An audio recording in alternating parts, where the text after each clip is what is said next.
everyone, it's Daz, and I just want to say, if you didn't catch this past live stream, I've been really sick this last week, and I had scheduled the video to premiere, and I'm also going to premiere this video as well. And whenever it premieres, what it does is the first 10 to 20 minutes or so, it looks a lot like a live stream, except it's a recording, and it gives subscribers a chance to interact with each other like they would in a live stream. And the first time it premiered, there was a lot of confusion about it, and I was actually headed to bed, but I happened to be awake, and I saw people like, is this a live stream? She usually doesn't stream at this time. And basically what it was is you guys can chat. Usually at midnight Central Time, I'm in bed trying to sleep for work, but if you happen to be up when the video premieres, feel free to chat amongst each other for the few minutes that there is. Unlike a live stream, it doesn't save whatever you guys say when you interact, but I'm going to start premiering videos just as a way to gain awareness of what the topic of the week is. So this is the final week of September, and it's been a crazy month for me, and I'm sure it has for some of you as well. And this is something that really has been on my mind, and something that the Most High was showing me, and I hope I articulate this well. And sorry if some of this sounds like a rant. If you don't stand for something, you'll fall for anything. We've heard that old quote over and over again. We live in the information age. You can now Google something and have the answers within seconds. In the book of Daniel, verse 12:4, "But thou, O Daniel, shut up the words and seal the book even to the time of the end. Many shall run to and fro, and knowledge shall be increased." It's so fascinating how all the way back in the book of Daniel, it speaks of how in the time of the end, people would run to and fro, and knowledge would be increased. And we have seen an increase of knowledge, and with it has come awareness. People are awakened. There's an explosion of ideas and theories. It's not uncommon anymore to meet someone on the street and they'll tell you that they're awake or they're woke, however they want to say it. As time has progressed with the advent of technology, the telegram, phones, radio, television, and the internet, it's made it possible for us to know what's happening across the world within minutes, even seconds of happening. Even with the internet, it once was very one-sided, like television. It was old media. You just had to listen to news anchors and talking heads and pundits and analysts go on about their opinions, and we didn't get to see people on social media challenge it. There wasn't live streams of regular people. But with new media, we've seen more and more people and more dissenting thoughts and more groups forming. And people can do this living thousands of miles apart. And we now know that the opinion of the institutions in the mainstream media aren't necessarily the same opinions of the masses. We've really gone away from the age of modernity and modernism, and we're in the postmodern age. And there's a lot of skepticism. There's a lot of questioning of what is real news, what is real science, what is real art. But as more institutions have been exposed and discredited, and I like to say I believe the reason why this has happened is because many of these institutions during the age of modernity, sort of as backlash against the church, have tried to discredit God, and I believe they're being discredited now in the eyes of many. People are also more susceptible to doctrines, ideas, and philosophies of random people online, and people are looking for a leader. It's been that way since the beginning of time, with kings, queens, priests, and so forth. And people will follow whoever has the most followers or whoever sounds the greatest. And if you search hard enough on the internet, you can find someone who thinks and speaks similarly to you. And it's so important to really have a solid idea of what you believe. As someone who's a follower of Christ, I always try to stick to what aligns with Scripture. And if someone goes against it, then I become weary. And if they continue to go against it, then I'll just completely go away from what they are doing. It's so important to test the spirit. Even with me speaking right now, if I'm out of line, then you should definitely tell me, and also, if I continue to be out of line, depart from whatever I'm saying in me myself, because it's so important to think about your soul before thinking about what sounds good. And some people have taken advantage of the knowledge that they've gleaned from the internet and from the explosion of information, because you used to have to wait hours in line to get a book in the library or to speak to someone to know the answers to a question. Now you can Google it. And some people do this because they were shunned and they were made fun of by family and friends, like they were crazy. And it's kind of funny now because those same people who may have made fun of people are now like, wait a minute, the news is lying too. And they understand that. Maybe they were wrong in all of that. But some of them continue to be stubborn about it. And other people do it as a way to kind of garner power so they can create their own following. And unfortunately, some people shed all of their humility when they learn too much, because knowledge and wisdom are two different things, and wisdom and pride don't go together, but knowledge and pride can. And some people find themselves feeling powerful and godlike whenever they have a lot of knowledge, and they almost become a cerebral narcissist, and they feel vain and they feel like everyone is beneath them. And I listen to certain people on the internet and even in person who go around constantly talking down to people and saying, you guys don't understand, you guys don't get it. And it's just sickening to see this sort of mentality.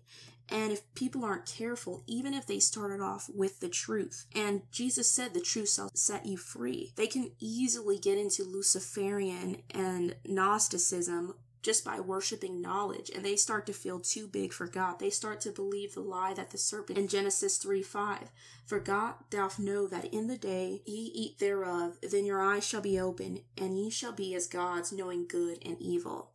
And while it's true that they gain knowledge of horrific things. Has there ever been a time where you found something out that shattered your world, for instance? And I apologize if this is something that's happened to someone and it's a terrible thing to remember, but for instance, if you've been in a relationship and you didn't know you were being cheated on and now you find out you are, that isn't really something that you probably ever wanted to know. Not that I'm saying that someone should go without knowing it.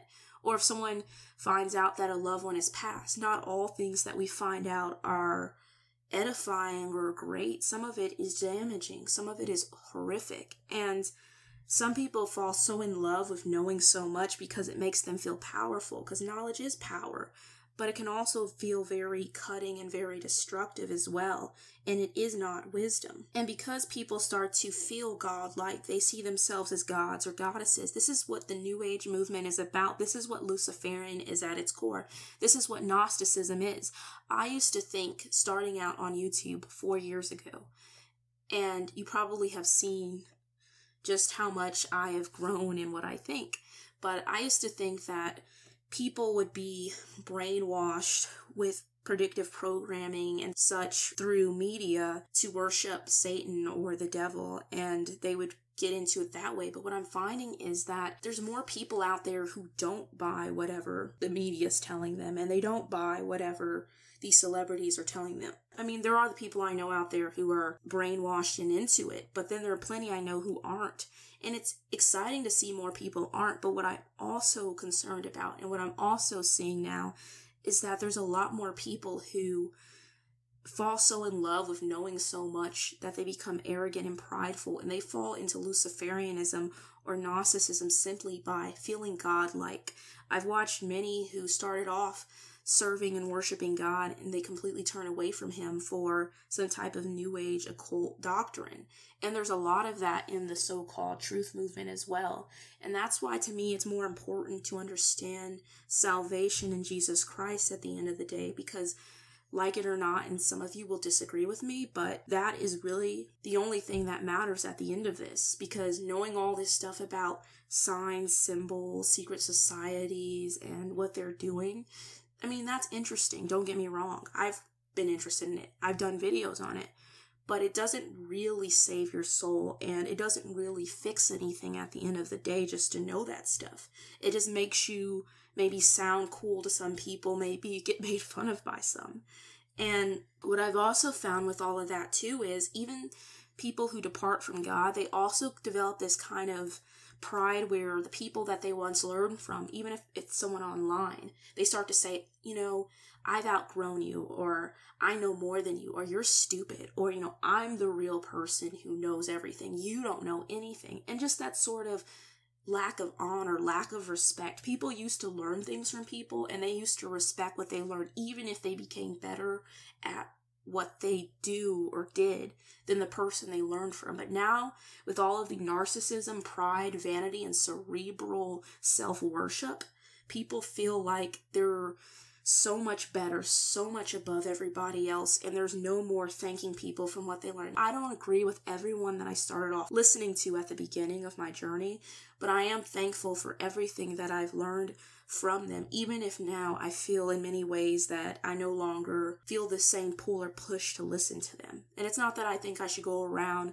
kissing up to them, but at least bashing everybody because I feel like I know more isn't a productive thing. But in saying all of this, I believe it's a reflection of the times, because even though people are getting more knowledgeable, they still sometimes don't know what they believe. All they know is that they want more knowledge. And many times people who fall away from Christ, unfortunately, are no longer under his protection, and they become more like Satan, who was prideful. And this is why we're seeing so much narcissism, because Satan himself worships himself. He got kicked out of heaven for such a thing. And to be Christ-like, because we often talk about being Christ-like, but we don't really go into what that means. Ephesians 4:14 through 16 says that we henceforth be no more children, tossed to and fro and carried about with every wind of doctrine, by the sleight of men and cunning craftiness, whereby they lie in wait to deceive. But speaking the truth in love may grow up into him in all things, which is the head, even Christ. And I really love that, because it really reiterates that part of being Christ-like is being solidified in our beliefs, knowing the truth, not being deceived by just any man or woman's doctrines, or any man or woman's mysterious or strange predictions, from whom the whole body fitly joined together and compacted by that which every joint supplieth, according to the effectual working in the measure of every part, maketh increase of the body unto the edifying of itself in love. And Proverbs 25:28, I feel, goes with this, even though it's in the Old Testament. He that hath no rule over his own spirit is like a city that is broken down and without walls. And I've always looked at us as being mind, body, and spirit. And I think letting your mind wander, just letting yourself run to and fro, sort of like it speaks of in the book of Daniel with knowledge increasing, it kind of does make you like a city without walls. Yes, you're pumped full of all of this information. You can tell people all of these facts and statistics, and you can go around, looking smart, being woke or being awake. But if you don't really have self-control, if you don't really have a belief, if you don't really have a relationship with Christ, it is like you're a city without walls. And Colossians 2:8 says, beware, lest any man spoil you through philosophy and vain deceit, after the tradition of men, after the rudiments of the world, and not after Christ. So there is so many vain philosophies, and I could keep showing you scripture after scripture. It speaks of in the latter times people giving heed to seducing spirits and doctrines of devils, and we're really seeing that.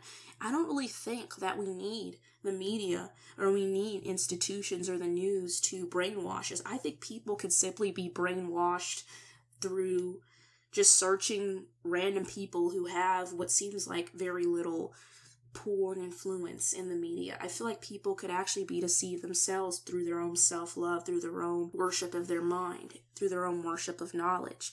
And I say this not to, again, down learning, because I love learning. I advocate for learning. I myself love to know more.